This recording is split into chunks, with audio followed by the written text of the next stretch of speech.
Nagtatawanan ng tatlong lalaki habang pinapanood ang paggapang sa lupa ni Ikay. Punit-punit ang damit ng babae, puno ng pasa at may dugong umaagos sa hita. Ano pang iniintay mo, Pedring? Iligpit mo na yung babaeng yan para makasibat na tayo! Sinidla ng takot si Ikay sa narinig na tinura ng isa sa mga lalaki, ang pinakamalupit sa tatlo. Wala sa loob na napahawak sa impis pang tiyana. Maawa kayo sa akin! Pakiusap! Buntis ako! Maawa kayo sa amin na magiging anak ko! Isang malutong na tawa ang itinugon ng lalaki at saka itinaas nito ang hawak na patalim.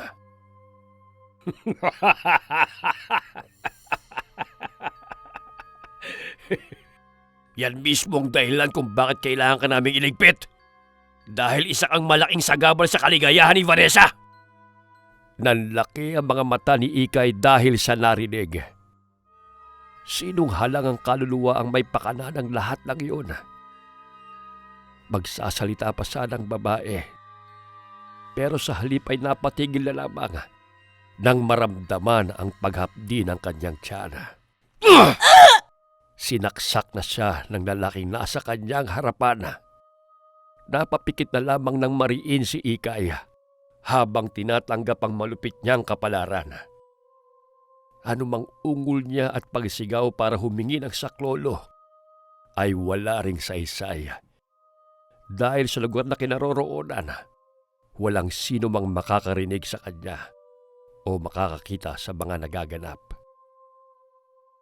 Matapos magawa ng tatlo ang krimen, ginisian lang nila ang isa't isa. Ngisi ng tagumpay. Pagkatapos ay mabilis lang tumalilis ang mga yon sa lugar. Parang gustong makidalamhati ng panahon sa sinapit ni Ikay. Dumilim ang langit. Sinabayan pa ng pagkidlat at pagkulog. Pilit na nagmulat ng mga mata si Ikay. Ginamit ang huling natitirang lakas at nagsalita habang lumuluha. Isinusumpa ko! Matitikpan niyang pait ng aking paghihiganti! Isinusumpa ko sa ngalan ng supling na nasa aking sinapupunan na kinitlan niya ng buhay! Sumasabay ang kanyang tinig sa malakas na bugso ng hangin at ulan. Bago malagutan ng hininga, ay inusal ni Ikay ang isang lihim na orasyon na tanging pamilya lamang niya ang nakakaalam. Sa paligid ay maririnig ang malalakas na higis-his na mga ahas.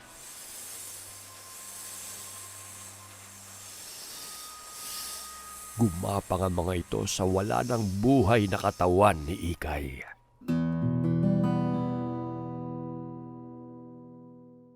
Sa kasalukuyan, Sigurado ka na ba sa desisyon mo, Laika?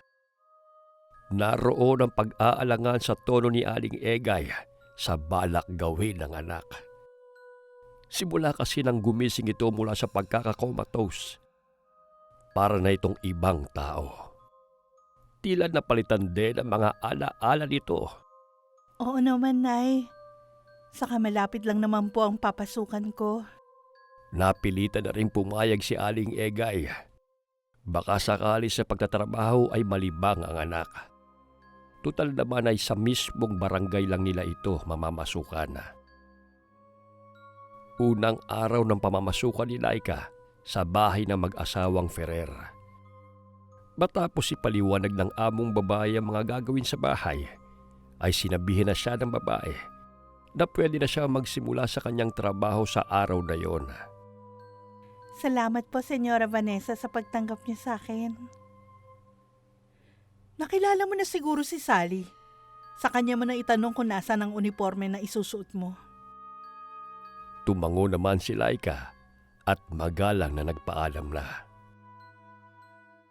Katatalikod lamang ni Laika nang dumating naman si Aldrin ang asawa ni Vanessa. Siya ba ang kapalit ni Isidra? Yes, hon. Alis na ba tayo? Oo, para matapos na paghahanda para sa birthday ni Baby Angelo. 1 linggo na lang yun eh. Ang dami pa natin kailangang ayusin. Mabuti na lang nandito ngayon si Mama. Hindi tayo mag-aalala na maiwan si Angelo. Nasa hardin si Doña Remedios kasama si Baby Angelo. Si Laika ang nagdala ng inubina dahil abala sa ibang gawain si Sally. 2 lamang kasi silang katulong sa malaking bahay na yon. Kaya laking tuwa ni Vanessa nang dumating na siya. Nadatnan ni Laika na umiiyak ang bata at wala sa paligid ang lola nito.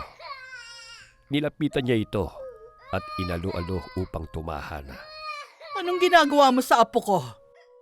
Nagitla si Laika sa paggalit na tanong ng Donya sa kanya, kaya hindi kagad siya nakapagsalita. Nang makalapit ito, ay bigla siyang tinabig. Ikaw siguro ang bagong katulong. Tinatanong kita kung anong ginagawa mo sa apo ko. Bakit mo pinapaiyak? Doon lang parang natauhan si Laika. Pinigilan ang sariling makagawa ng kahit na ano. Hindi pa yon ang tamang oras. Nagdala po ako ng maiinom. Nakita ko pong umiiyak ang bata. Pinapatahan ko pero ayaw talagang tumigil sa pag-iyak. Napataas naman ang kilay ng Donya at masusi siyang tinitigan mula ulo hanggang paa. Sa susunod, huwag ka nang lalapit sa apo ko kung hindi ka pinapatawag. Baka mahawaan mo pa ng kung anong sakit na meron kayong mahihirap.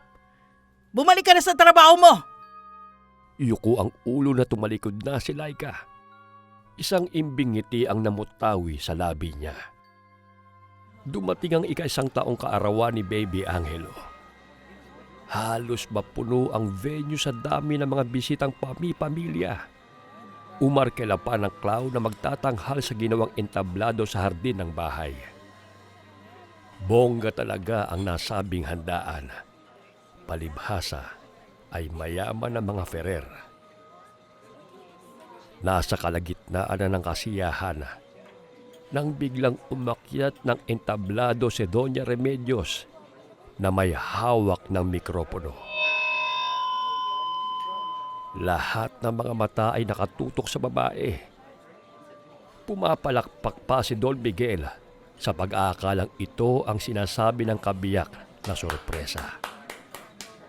Nagsisunuran naman ang lahat sa pagpalakpak. Apo, maligayang kaarawan sa'yo. Sana magustuhan mong regalo kong handog.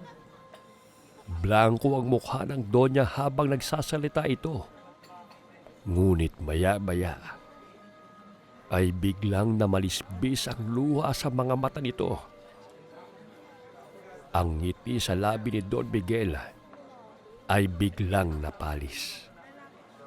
May kabang biglang sumibol at tila may sariling isip ang mga paa na humakbang papunta sa kinaroroonan ng asawa.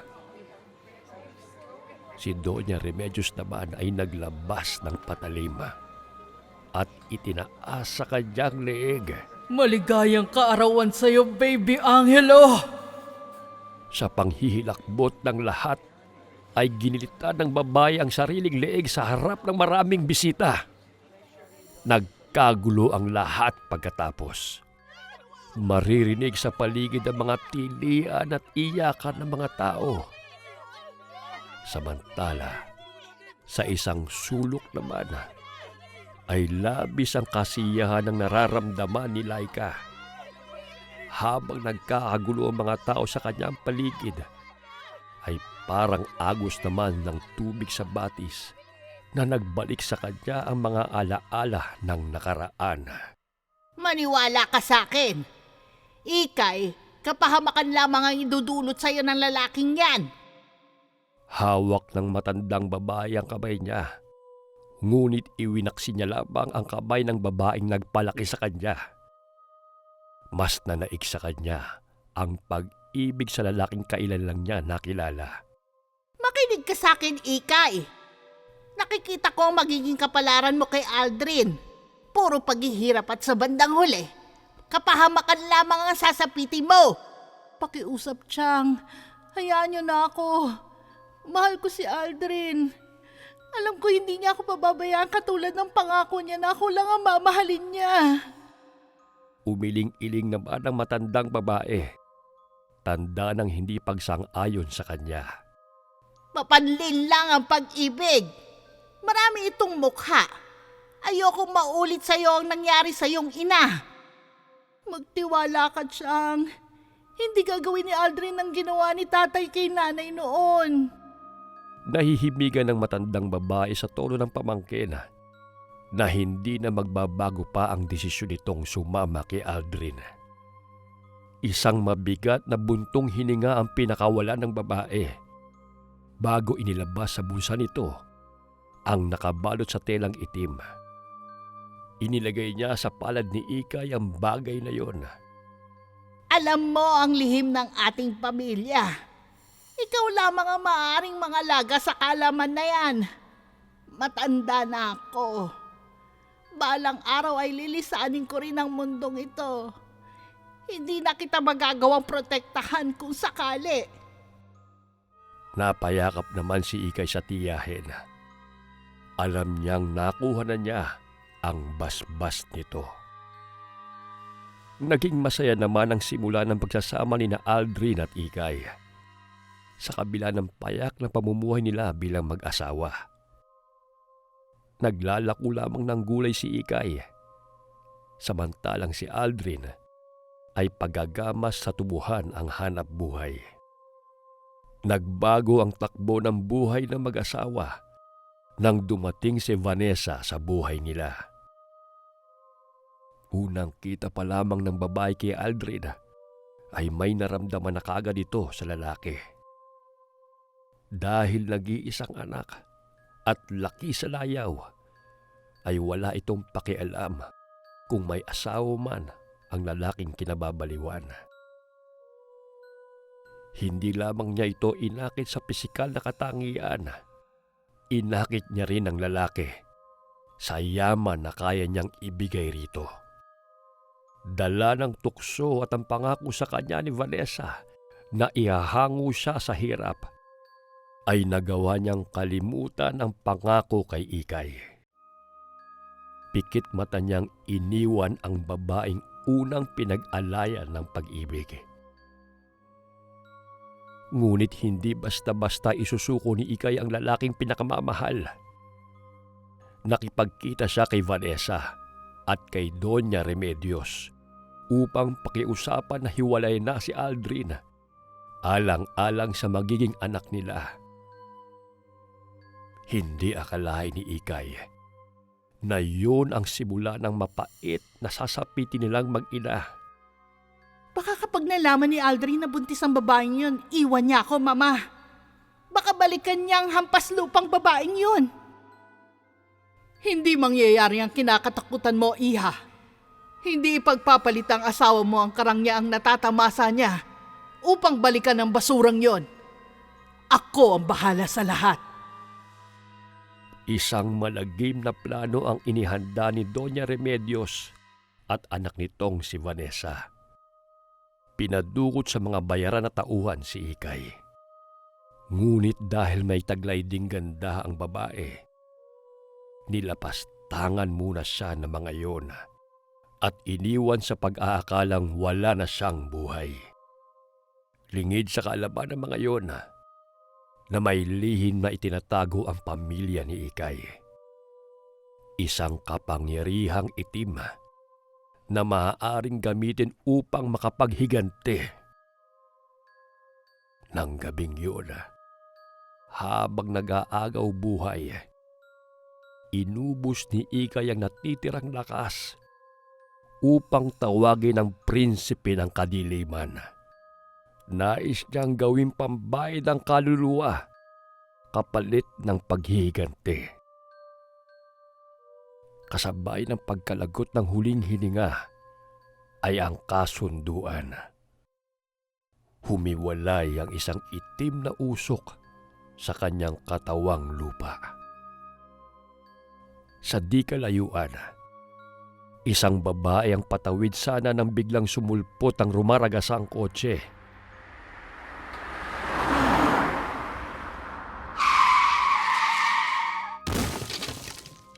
Tumilapon ang babae ng ilang kilometro.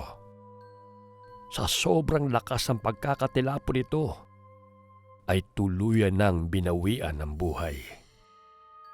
Ang itim na usok ay pumasok sa katawan ng babae. Isang buwan mula sa mahabang pagkakatulog ay nagising ito. Ngunit tila ibang tao na. Hindi kilala ang sarili at maging mga tao sa kanyang paligid. Tuluyang nabura ang alaala ni Laika at napalitan ng mga alaala ni Ikay.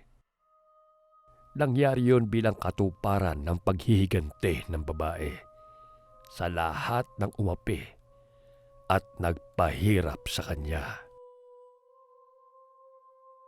Unang nakatikim ng kanyang puot ay si Doña Remedios. Sa kaibuturan ng kalooban ni Laika, nagbubunyi ang totoong katauhang nagkukubli sa katawan ng dalaga. Lumipas ang isang linggo matapos ang nakagigimbal na pangyayari sa kaarawan mismo ni Baby Angelo.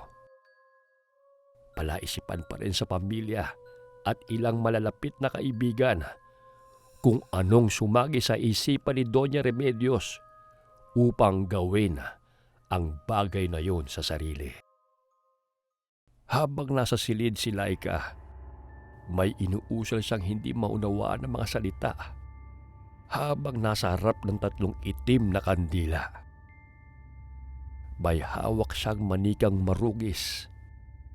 Maya-maya ay kinuha niya ang isang kandila at pinataka ng mga paa ng manika. Hindi niya yun tinigilan hanggat hindi napupuno ng patak ng kandila ang buong manika. Nang masiyahan, kinuha naman niya ang karayom at tinusok ang paa ng manika. Pagkatapos isang nasisihang ngiti ang gumuhit sa kanyang mga labi. Sa loob ng silid ni Don Miguel ay nagkakagulo ang mag-asawang Aldrin at Vanessa dahil bigla na lamang nabuwal ang matanda habang kausap ang anak. Sumisigaw ito sa sobrang sakit ng mga paa. Hanggang sa nawala na yun ng malay. Dahil hindi na kinayang sakit at habding nararamdaman na walang nakakaalam kung saan nanggagaling. Isinugod na mag-asawa si Don Miguel sa ospital. Ngunit idineklara na itong DOA ng doktor na tumingin. Kasama si Don Miguel sa mga taong lumapas tangan kay Ikay ng gabing yun. Dahil sa pagmamadaling makatakas sa lugar na yun, ay hindi na nila napansin ang babaeng patawid. Imbis na tulungan ang nasagasaan, ay walang pakialam nila yung iniwan. Isang hapon, habang nasa bakuran si Sally at nagdidilig ng halaman, ay nilapitan ito ni Laika na may kakaibang aura. Nalalapit na ang oras. Kung gusto mo hindi madamay sa gupit ng galit ko, umalis ka na sa bahay na to sa lalong madaling panahon. Napakunot noon naman si Sally na tinitigan siya. Baka sa mukha nito ang pagtataka sa kanyang mga sinabi. Nakaramdam naman ang kakaibang kilabot ang babae nang makita ang kakaibang kislap sa mga mata niya. Nakatitiyak ito na hindi na siya ang dating Laika na kilala nito. May kung ano sa kanya ang nagpapatayo ng balahibo ng kaharap. Anong sinasabi mo? May sakit ka ba? Dahil ba sa nangyari sa mga magulang ni Senyora Vanessa kaya ka nagkakaganyan? Sundin mo na lang ako kung ayaw mo pang mamatay. Maririnig sa buong paligid ang higis-his ng napakaraming ahas. Ang mga mata ng mga ito ay tila maliliit na apoy sa kadiliman ng gabi. Nagising naman si Aldrin sa kalagitnaan ng gabi. Pakiramdam niya kasi ay tila may mga matang nakatingin sa kanya. Naisipan niyang puntahan ang anak sa kabilang silid. Ngunit pagdating niya roon ay wala si Angelo. Nakaramdam siya ng kakaibang takot. Bumalik siyang muli sa kanilang silid upang gisingin si Vanessa. Ngunit pagbukas niya ng pinto ay tumambad na sa kanya ang napakaraming ahas. Isang tili sa kanilang silid ang kanyang narinig. Agad siyang naghagilap ng bagay na maaaring gamitin sa mga ahas. Nakakuha siya ng isang baseball bat. Ito ang ginamit niya na pamalo sa mga iyon. Hanggang isang tunog muli ang kanyang narinig. Biglang nagpulasa ng mga ahas. Sinundan ng mga iyon ang pinanggalingan ng tunog. Nang wala nang natirang ahas sa silid nila, ay agad niyang hinanap ang asawa. Naabutan niya ang babaeng takot na takot sa loob ng banyo. Kailangan natin makalabas dito. Si Angelo! Kailangan natin siyang puntahan! Wala siya sa kanyang silid. Baka kasama ng mga katulong. Magkahawak kamay silang lumabas ng silid. Lingid sa kalaman nila. Malayo na ang nararating ni Sally kasama si Angelo. Hindi maatim ng babae na pati ang bata ay madamay sa balak ni Laika o kung sino mang demonyo ang sumapi sa kaibigan niya. Habang buhay niyang pagsisisihan kapag hinayaan niyang pati ang batang walang kamuwang-muwang ay mapahamak. Samantala, nalibot na ng mag-asawang Aldrin at Vanessa ang buong kabahayan. Ngunit hindi pa rin nila makita ang anak nila. Doon na naghisterya si Vanessa. Baka kung ano na nangyari sa anak natin! Huwag ka mag-isip ng ganyan. Maaaring naitakas na siya ni Sally. Kailangan natin makahingi ng tulong. Kahit sobrang nag-aalala sa anak, ay nagpatianod na lang ang babae sa asawa. Malapit na sila sa tarangkahan nang biglang sumulpot si Laika sa harap nila. May malaking ulo ng sawa na nakapatong sa balikat ng katulong nila, habang ang katawan ng sawa ay nakapulupot sa leeg ng babae. Kapwa namumula ang mga mata at matatalim ang pagkakatitig sa kanilang mag-asawa. Labis ang paghihilakbot ng dalawa nang mapaligiran sila ng hindi mabilang ng iba't ibang uri ng ahas. Sino ka bang demonyo ka? Bakit mo ginagawa sa amin to? Pagkatapos ka namin tanggapin sa bahay na to, ito pa ang igaganti mo? Nasaan ang anak namin? Bago ko kayo isunod kina Don Manuel at Doña Remedios, hayaan niyo muna ang mga sarili niyong alalahanin ng mga paghihirap at kahayupang ipinaranas niyo sa akin. Bakit mo ginagawa sa amin to? Isang makamandag na ahas ang hindi na malaya ng dalawa na lumapit at tinuklaw sila. Kasabay ng pagkalat ng lason sa mga katawan nila ay ang pagragasa ng mga alaala ng isang babae. Bago pa maibulalas ng dalawa ang pangalan ni Ikay, ay umurong na ang kanilang mga dila. Naparalisa na rin ang buo nilang katawan. Nakatitig na lamang sila sa babae na nakangising nakatunghay sa kanila. Magkikita na rin kayo ng mga biyanan mo, Aldrin. Buhay mo ang kabayaran sa pagtalikod mo sa ating sumpaan. Dalhin mo sa hukay ang karangyaang pinili mo! Binalingan naman niya si Vanessa na kahit paralisado na ay mababakas pa rin sa mukha ang sakit at takot na nararamdaman. Hinihintay ka ng mga magulang mo sa pupuntahan nyo. Labis na kasiyahan sa akin ang makita ang paghihirap nila bago malagutan ng hininga.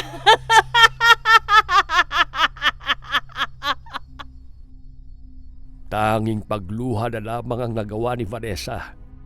Maya-maya pa ay pinagkumpulan na silang mag-asawa ng mga ahas. Nagpiesta ang hindi mabilang na ahas sa kanilang mga katawan.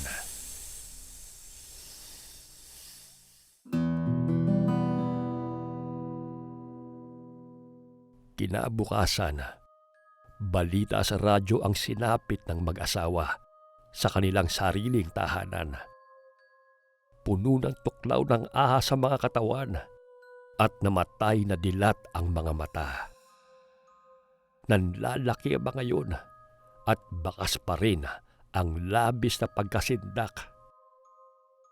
Wala rin makapagsabi kung nasaan si Sally, ang anak ng mga ito na si Baby Angelo.